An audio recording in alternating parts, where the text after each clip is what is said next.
करके बड़ी हैरानी होती है।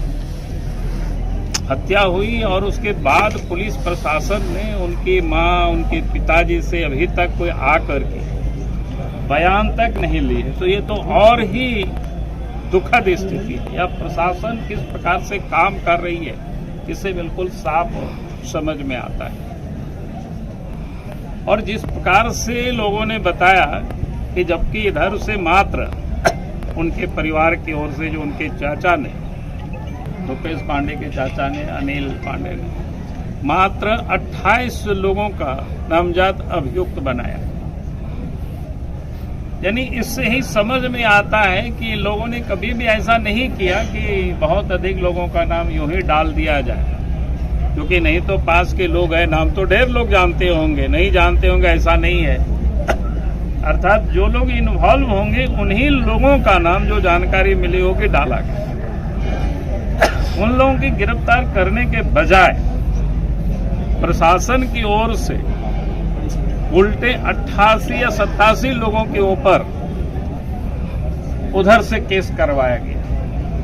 और ये भी जानकारी मिली है कि लोगों ने दबाव भी बना रहा है कि आप आगे मत आंदोलन करिए, आगे गिरफ्तारी की मांग मत करिए, कि समझौता हो जाए।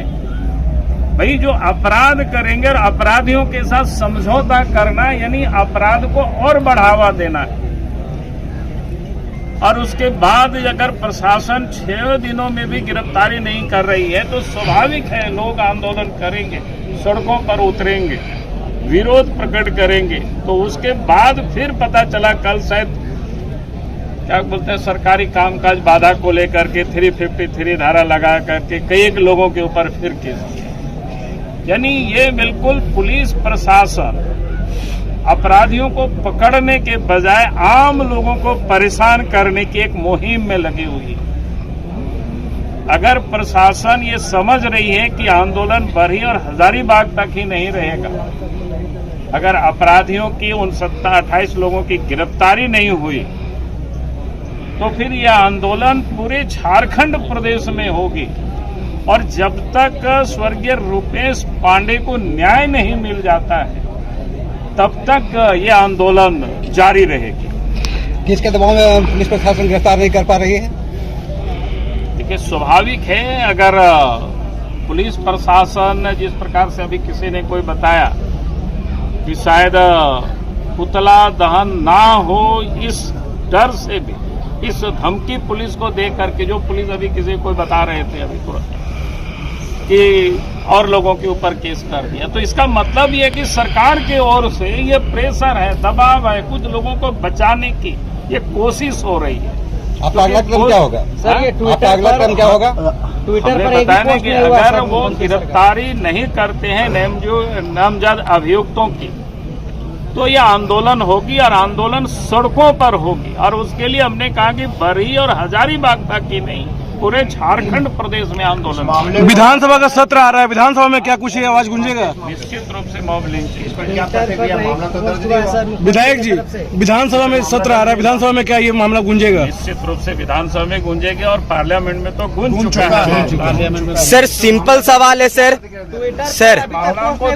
सर मुख्यमंत्री का अभी तक एक भी बयान नहीं आया है सर, ना ही फेसबुक पर, ना ही ट्विटर पर, ना ही यूट्यूब पे, किसी भी प्लेटफॉर्म पे अभी तक मुख्यमंत्री का बयान नहीं आया है। बयान की तो नहीं कहता हूँ, मैं कहता हूँ मुख्यमंत्री को बयान नहीं देना के बदले बयान नहीं देना चाहिए, उनको तो गिरफ्तारी करवाना चाहिए अपराधियों को। यही लोग पूछेंगे। मुख्यमंत्री जी भले बयान न दें लेकिन न्याय तो दें। एक ट्वीट तक नहीं किए सर। हमारे भाई बहन के साथ मेरी पूरी संवेदना है, लेकिन जैसे अभी माननीय बाबूलाल जी ने बताया कि झारखंड सरकार हर विषय पे फेल है और उसका फेलियर यहाँ भी दिखाई दे रहा है जब 27 लोगों में 5 लोगों को ही गिरफ्तार किया गया है और इसके बजाय कि और लोगों की गिरफ्तारी हो, काउंटर केस दिया जा रहा है।